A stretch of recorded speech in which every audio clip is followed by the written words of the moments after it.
4 Belize Defense soldiers are dead. 2 pilots, Major Adrian Ramirez and Major Radford Bizer, along with their 2 crew members, Corporal Yasir Mendez and Corporal Reynaldo Choco, all died when their helicopter crashed into the western lagoon that falls within the Gales Point Wildlife Sanctuary off the coastal road. Sometime after 2 this afternoon, all 4 bodies were retrieved from the crash site. It's recorded as the worst crash in the history of the B.D.F. According to the Ministry of National Security, the team was part of the air surveillance support to law enforcement authorities who seized 69 bales of suspected cocaine on Thursday morning off the coastal road. It wasn't until this morning the public became aware that the men were missing. But according to the Minister of National Security, Michael Perfeet, the search started on Thursday night after they became alarmed that the men hadn't returned from their mission. That search led to the bodies earlier today. When dusk came and night set in, it became of immediate concern to the B.D.F. that the helicopter had not returned back to base at Williamson. Immediately, the Belize Defense Force kicked in their standard operating procedures for search, and a full-fledged search began last night for the helicopter and the 4 people on the helicopter, 2 pilots and 2 support crew. The search happened, and this morning the helicopter was discovered in the sea just off of Gales Point, and subsequently, after a search was done, the 4 members of the crew in that helicopter were discovered, and their bodies gave no response, and they have been determined to be dead. The crash site of the helicopter is some 4 miles east of where the plane landed.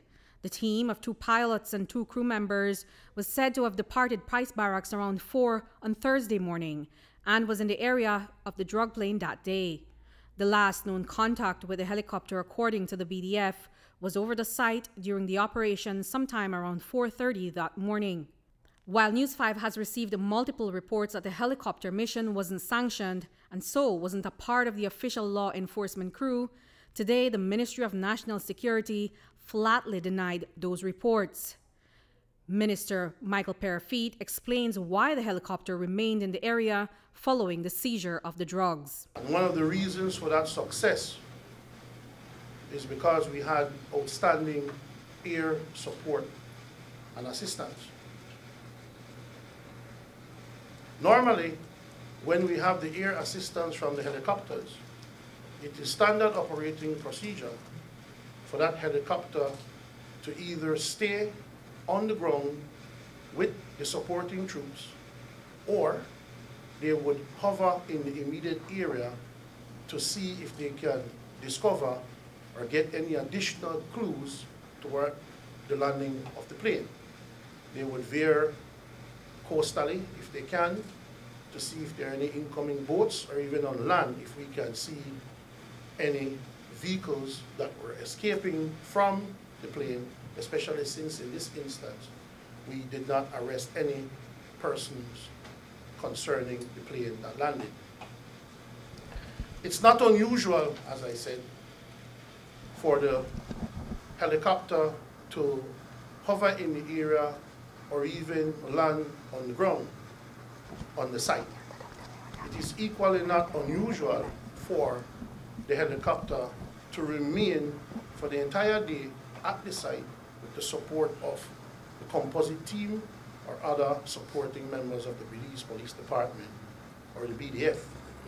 The only time they would usually radio in is when there's a situation, and so when they did not radio in by evening yesterday, there was no need for alarm.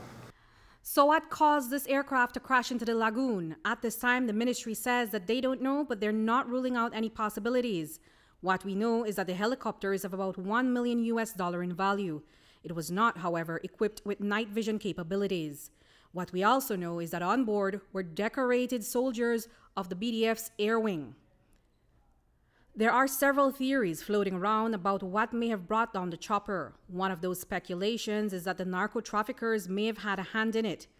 It is a very sinister theory and may seem like a stretch, but the ministry reports that there is no evidence of that at this point.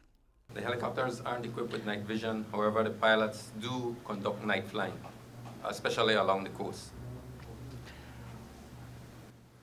Is there preliminarily from a cursory inspection of the craft? I know it's still in the water, but preliminarily, is there any indication if the helicopter was fired upon, or if it just apparently ended up in the lagoon? I don't know. Are there any? We haven't seen anything, so we'll await the investigation to confirm whatever, because it's still partially submerged. Absolutely no evidence at this point to indicate that the aircraft was brought down or shot down or anything to that effect. However, as we said before, there will be a full-fledged investigation that would consider everything. No stone will be left unturned.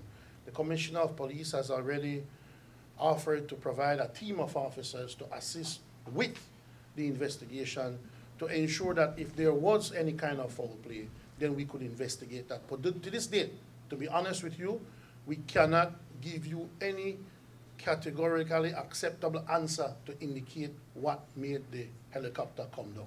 The ministry says that they're pursuing a full investigation into the accident. They've received a word of support from counterparts to assist with the retrieval of the aircraft, which will help to determine what exactly caused the helicopter to crash.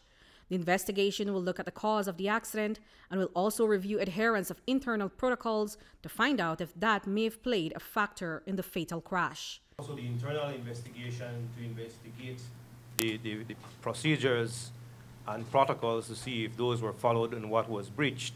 And then also the police component, along with the forensics, to determine if that aircraft was indeed engaged by any sort of ballistics at all, as some people are at this point imagining. And so you're absolutely right. At this point, the crash site, the scene is under security. It's been cordoned and is being protected. That is not tampered with. We are yet to assemble the accident investigation team and the rest of the team comprising of the police and the forensics.